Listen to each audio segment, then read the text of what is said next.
Magandang buhay mga kamisis. So ayan, ako ngayon ay nasa bahay. Nakakauwi ko lang, galing ako sa trabaho mga kamisis.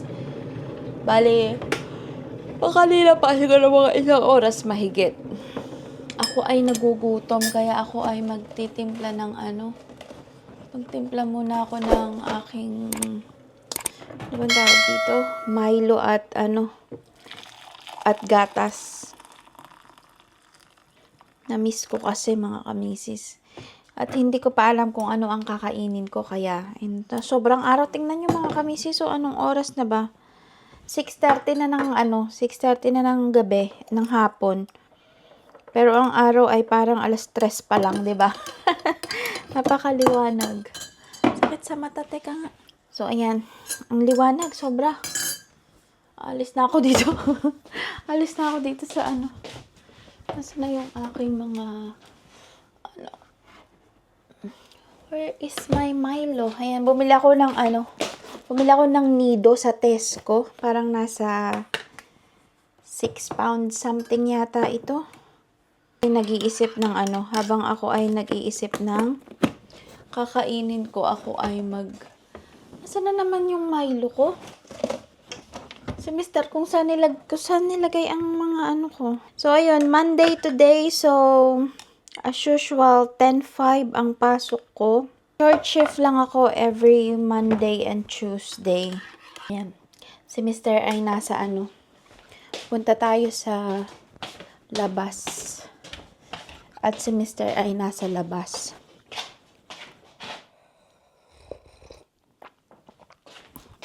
Siya, bang tawag doon?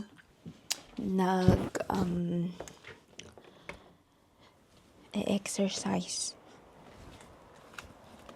Plano ko kasing itanim yung aking mga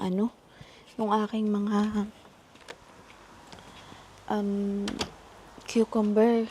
Kasi kahit tanimin na talaga siya. This one!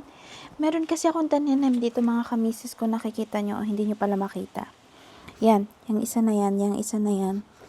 Tumubo na siya dyan, oh. Nakakatuwa. Meron na siyang tumubo siya. Sinabi sa akin kanina ni Mister. So, ayan. It's cold outside. Say hello to viewers. Magandang hapon. Magandang hapon. What are you doing? What does it look like I'm doing, dear? Exercise, yeah. Yes. He's doing exercise. Yan, bago pala ako bumalik sa pinakita sa akin ni Mr. to. He just bought it on Facebook Marketplace. What does it called, baby? Drill press. Drill press. So, ayan. Hand tools. Yan. Nagpa-practice siya. Yeah, so it means you can get a proper angle going straight down. Oh my God, it's loud. Like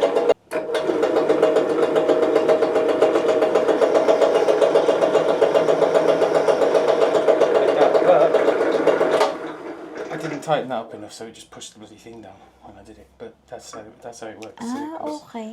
straight down. Oh, that's good. Mm. Where do you plan to use it for? Making my hurdy-gurdy. Right. Yeah. He's gonna make his own instrument now. That's project. Yeah, long-term project. Long-term project. Like 10 years project. No, it shouldn't take that long. Maybe a year. Yeah. Right, I'm going inside na. So, ayan mga kamisis. Nandito na ulit ako sa loob ng bahay. Yung isa ay nagre-request ng something fun daw. So, ayan. Hindi ko alam kung ano ang makikita ko dito sa Hindi ko alam kung ano makikita ko dito sa aming freezer. Sabi niya, something fun. My goodness.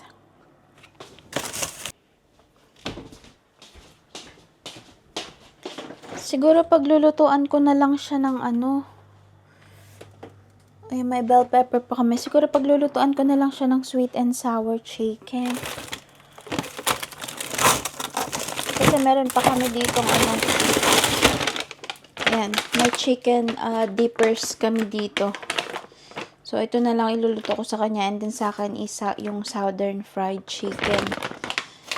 Ayan na lang ang mailuto. Paglulutuan ko na rin pala siya ng ano, potato wedges. Pangsama niya sa kanyang ano, pangsama niya sa kanyang,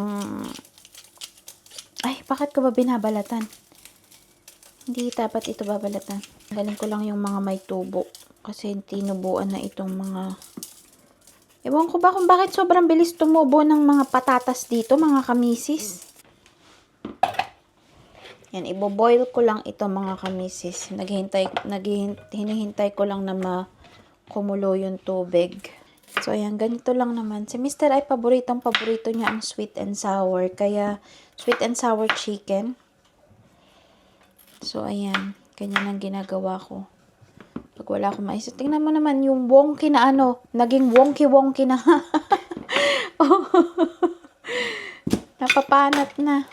Papanatan kami ng mga gulay, ganyan.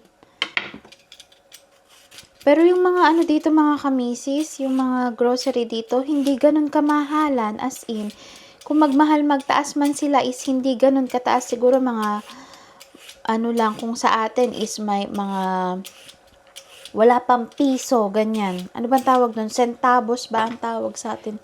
Centavos. Ganun lang sila magtaas kasi yung mga ano dito mga kamisis, yung mga karamihan sa mga gulay, mga prutas dito ay ini-import nila.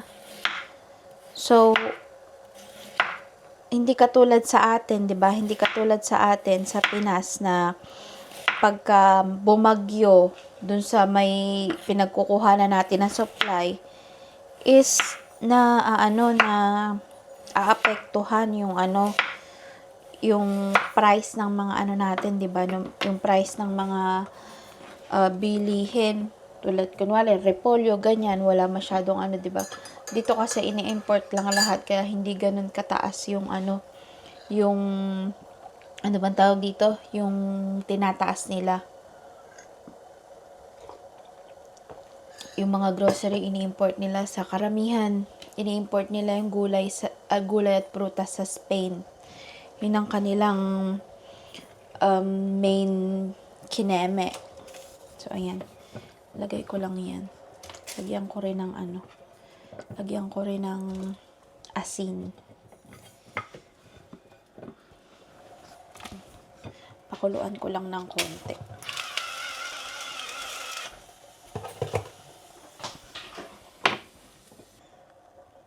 So, ayun mga kamisis, babalik ako later pag nakaluto na. Dahil mamadaliin ko na to kasi anong oras na, mag-alas 7 na and aalis pa kami later. Magsasara yung grocery ng 10 o'clock kaya siguro mga 9 o'clock pupunta kami. Isasama ko kayo mamaya. So, yeah, babalikan ko kayo.